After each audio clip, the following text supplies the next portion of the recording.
3 декабря 1985 года рейс MH197 вылетел из международного аэропорта Куала-Лумпур. Он следовал в Катманду с 200 пассажирами и 10 членами экипажа на борту. Командиром воздушного судна был 45-летний Анил Кумар, опытнейший пилот с 20 тысячами часов налета, в том числе более 5000 часов в Гималайском регионе. Второй пилот — 35-летний Дэнни Тан, талантливый авиатор, перешедший в гражданскую авиацию после 6 лет службы в ВВС Малайзии. В тот день над Гималаями разыгралась одна из сильнейших бурь десятилетия. Метеорологи зафиксировали порывы ветра до 100 км в час и резкое падение давления. Температура воздуха на высоте 7000 метров составляла чудовищные минус 59 градусов.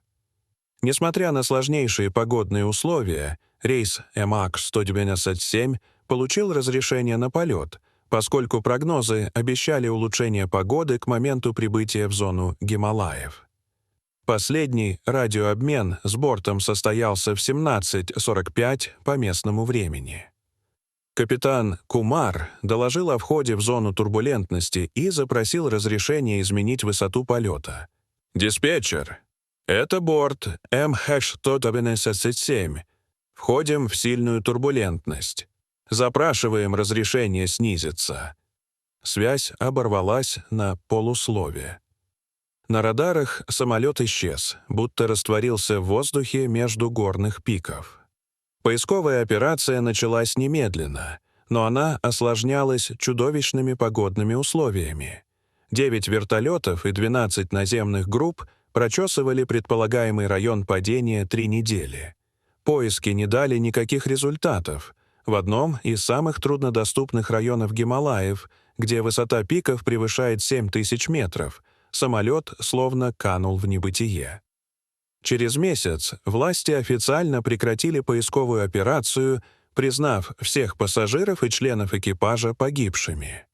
Среди 200 пассажиров были туристы из 14 стран, группа буддийских монахов, направлявшихся на ежегодное паломничество, и известный гималайский альпинист Михаэль Штольц с командой из 5 человек. Для семей, пропавших без вести, наступили томительные годы неизвестности и тщетных надежд. 38 лет тайна рейса MH197 оставалась нераскрытой, пока в мае 2023 года международная альпинистская экспедиция под руководством Оливера Маккензи не отправилась штурмовать восточный склон горы Канченджанга, третьей по высоте вершины мира. В составе группы было 5 человек. Сам Маккензи, 45-летний шотландец с 20-летним опытом восхождений в Гималаях, Айгуль Садвакасова, 38-летняя казахстанская альпинистка, покорившая все восьмитысячники мира, Джон Уолт, австралийский врач и альпинист, Ли Мин Су, южнокорейский фотограф и специалист по высокогорной съемке, и Тенцинг Шерпа, потомственный непальский проводник в 3-м поколении. Экспедиция изначально планировала испытать новый маршрут на восточном склоне Канченджанги, который считался практически непроходимым из-за отвесных ледяных стен и частых лавин. До этого все 6 попыток проложить путь на этом участке заканчивались неудачей. 4 альпиниста погибли в разные годы, пытаясь покорить этот маршрут. Местные жители называли эту часть горы Кхорло-Лхамо, колесо богини смерти на тибетском диалекте. Согласно древней легенде, богиня горы скрывала здесь врата в потусторонний мир, куда уходили души умерших. На высоте около 5000 метров альпинисты столкнулись с необъяснимыми явлениями. Электронные компасы начали давать странные показания, словно в горе было что-то, искажающее магнитное поле. GPS-навигаторы периодически теряли сигнал, хотя небо было абсолютно чистым. Команда списала это на особенности горной породы. Возможно, высокое содержание железа или других металлов. На рассвете третьего дня восхождения, когда группа разбила лагерь на узком уступе на высоте 6000 метров, Айгуль первой заметила необычное поведение птиц. Огромная стая гималайских грифов, редких в этих краях, кружила в термических потоках над крутым склоном в полукилометре от лагеря. Среди них выделялись две особи, значительно превосходившие остальных по размеру — гималайские орлы с размахом крыльев до 3 метров. Необычным было не только присутствие хищных птиц на такой высоте, но и странная манера их полета. Орлы словно рисовали в воздухе одну и ту же фигуру, раз за разом возвращаясь к определенной точке на склоне, будто пытались привлечь внимание альпинистов. Увидев птиц, Тенцинг Шерпа побледнел и категорически отказался продолжать подъем по запланированному маршруту. На вопросы встревоженных альпинистов он сначала отвечал уклончиво, но потом рассказал местную легенду. Его дед говорил, что на этой горе обитают Рхам-Трулма, горные духи-защитники, принимающие облик великих птиц и охраняющие места, где пересекаются миры живых и мертвых. Когда Рхам-Трулма начинают кружить над одним местом, это значит, что они охраняют души, застрявшие между мирами. Несмотря на скептицизм, странное поведение орлов заинтересовало Маккензи. Такое поведение характерно для хищных птиц, когда они обнаруживают крупную добычу. Команда решила изменить маршрут и проверить, что привлекло внимание орлов. В худшем случае они просто потеряли бы пару часов. Изменение маршрута привело альпинистов к крутому ледяному склону, оканчивающемуся обрывом. По мере приближения к точке, над которой кружили орлы, птицы стали вести себя еще более необычно. Они снижались почти до уровня головы людей, а затем вновь взмывали вверх, словно указывая направление. Внезапно один из орлов спикировал вниз и буквально вонзился в снег метрах в 30 от группы.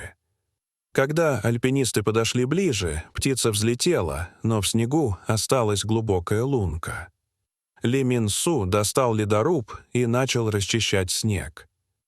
На глубине около метра лезвие ударилось обо что-то твердое. Звук был металлический. Еще через 15 минут раскопок перед ними показался кусок белой обшивки с сине-красной полосой, характерная окраска самолета. Перед ними были обломки пассажирского самолета на высоте более 6000 метров вместе, которое ранее считалось недоступным даже для опытных альпинистов. Первой мыслью было немедленно вызвать спасателей, но спутниковая связь внезапно отказала. Все устройства показывали полный заряд батареи, но сигнал не проходил. Команда решила расширить раскопки, чтобы понять масштаб. Следующие 4 часа группа работала, расчищая снег вокруг обнаруженного фрагмента обшивки. К вечеру они откопали часть фюзеляжа с 4 иллюминаторами и надписью на борту «МХ-197». Это был тот самый пропавший рейс, который бесследно исчез 38 лет назад. Теперь стало понятно, почему его не нашли. Он разбился в месте, которое считалось абсолютно недоступным. Ни один вертолет не смог бы зависнуть на такой высоте из-за разреженного воздуха, а наземные группы никогда бы не вышли на этот склон, потому что он не вел ни к одной из известных вершин. На следующее утро, после тревожной ночевки рядом с обломками, альпинисты продолжили расчистку. К полудню они обнаружили разлом в фюзеляже, достаточно широкий, чтобы человек мог протиснуться внутрь самолета. Маккензи и Айгуль, как самые опытные в группе, решили проникнуть внутрь, пока остальные продолжали расчищать снег снаружи. Внутри самолета время словно остановилось.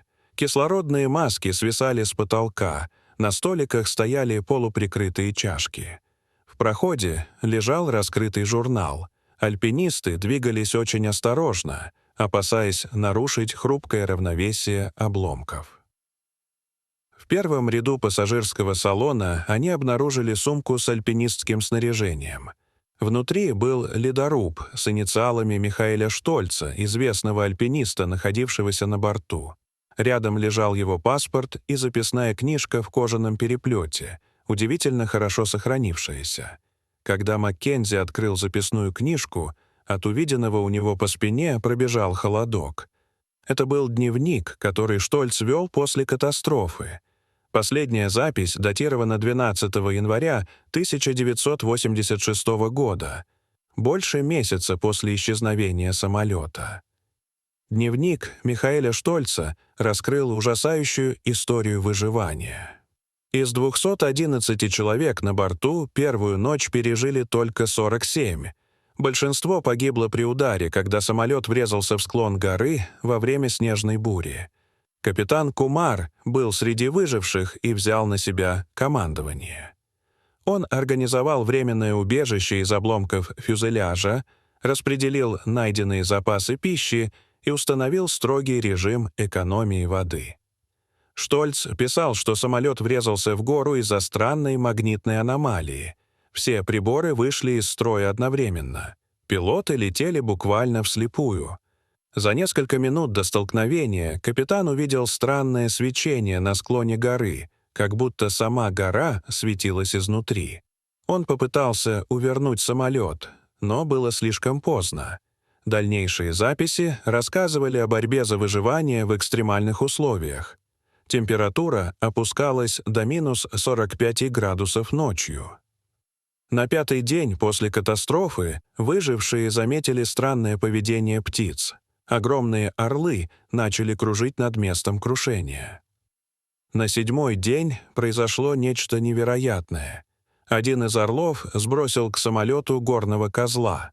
Животное было мертвым, но еще теплым. Сначала выжившие решили, что это случайность, но на следующий день птица вернулась с еще одной тушей.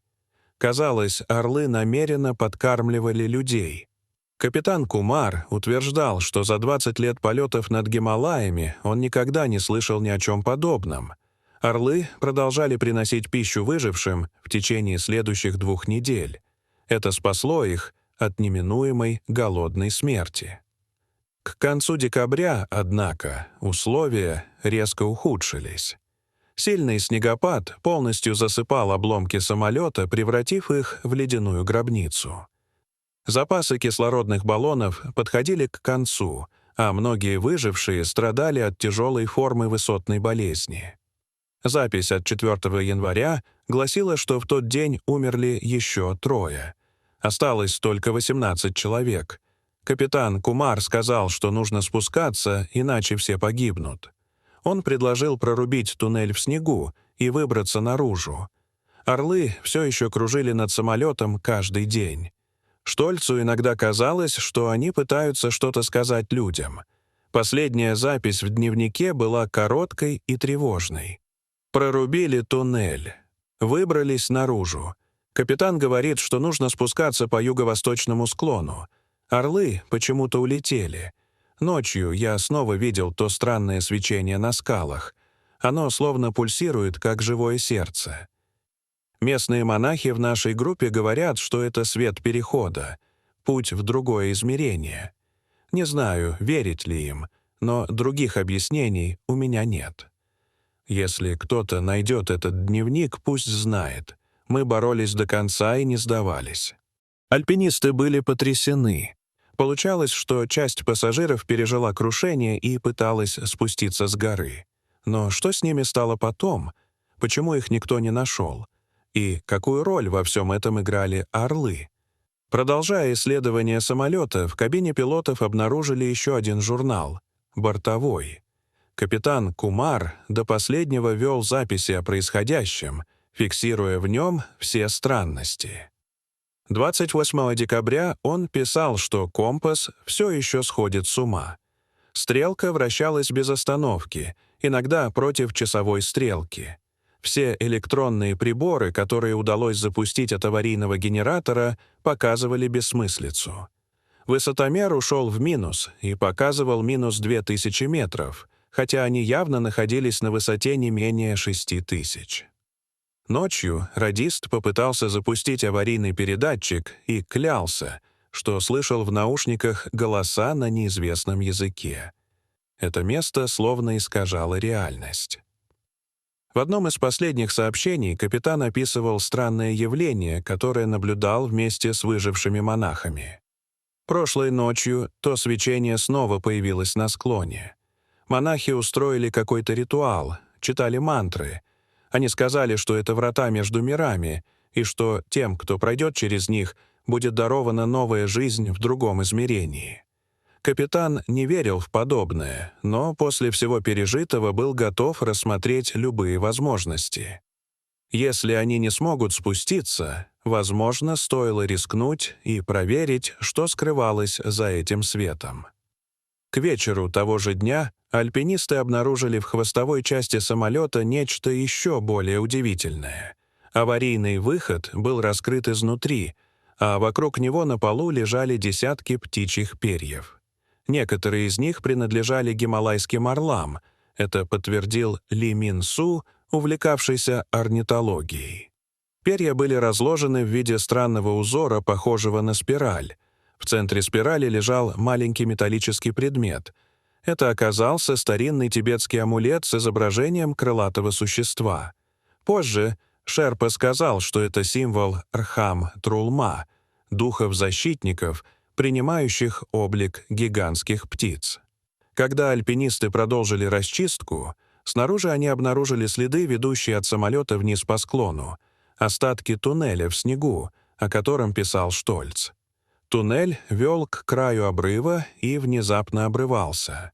Дальше путь преграждала отвесная ледяная стена высотой более 500 метров. Спуск туда без специального снаряжения был невозможен. Невозможно было понять, что произошло с выжившими. Если они пошли по этому пути, то неминуемо должны были разбиться, упав с обрыва. Но тогда их тела должны были оказаться внизу. Однако никаких следов там не было. Вечером, когда команда вернулась к самолету, чтобы заночевать внутри фюзеляжа, защищенного от ветра, произошло нечто необъяснимое. Спутниковый телефон Джона Уолта, который не работал весь день, внезапно ожил и начал издавать странные звуки. Это была необычная связь, а что-то похожее на последовательность коротких и длинных гудков, как азбука Морзе.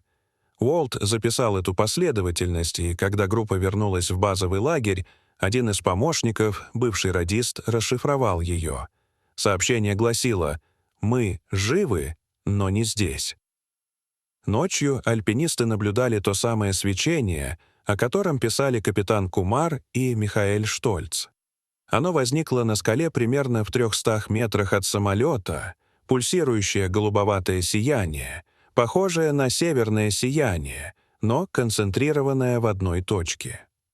Утром последнего дня, когда альпинисты готовились покинуть место крушения, чтобы спуститься и сообщить о находке властям, они в последний раз увидели орлов. Птицы буквально окружили их, образовав в воздухе живое кольцо. Одна из них несла в когтях какой-то предмет. Орел спикировал и буквально бросил этот предмет к ногам Маккензи. Это был потрепанный кожаный бумажник. Внутри лежало удостоверение личности капитана Кумара и фотография его семьи. На обратной стороне фотографии была надпись, сделанная его рукой: «Прошли через свет. Новая жизнь. Ищите нас не здесь». Дата на записке — 12 января 1986 года. День после последней записи в дневнике Штольца. Через 3 дня альпинисты спустились в базовый лагерь и связались с властями. В течение месяца была организована масштабная экспедиция к месту крушения с участием спасателей, исследователей и представителей авиакомпании. Они подтвердили все находки команды Маккензи, но не смогли продвинуться дальше в разгадке тайны исчезнувших выживших.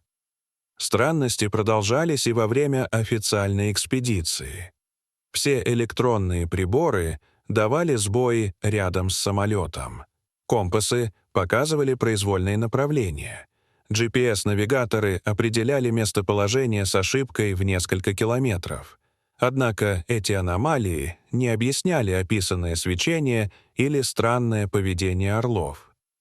Местные жители из ближайшей деревни рассказали исследователям, что в их фольклоре гора Канченджанга всегда считалась священной и опасной.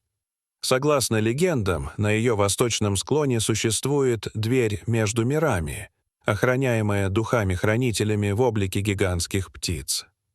Те, кто найдет эту дверь в момент ее открытия, могут перейти в другое измерение, где нет страданий и смерти. Тайна рейса МХ-197 остается нераскрытой до сих пор. Официальное расследование пришло к выводу, что самолет разбился из-за сочетания экстремальных погодных условий и отказа навигационного оборудования, вызванного природной геомагнитной аномалией. Судьба выживших, покинувших самолет, до сих пор не установлена. Тела не были найдены ни на склонах горы, ни под обрывом, куда вел раскопанный в снегу туннель. Возможно, мы никогда не узнаем правду. Как сказал один из местных монахов, некоторые тайны гор существуют не для того, чтобы их раскрывали, а для того, чтобы напоминать нам о границах человеческого понимания. Дорогие зрители, а как вы думаете, где те люди, которые покинули самолет? Расскажите, пожалуйста, в комментариях. А если вам понравилось это видео, то ставьте лайк и подписывайтесь на наш канал. До свидания.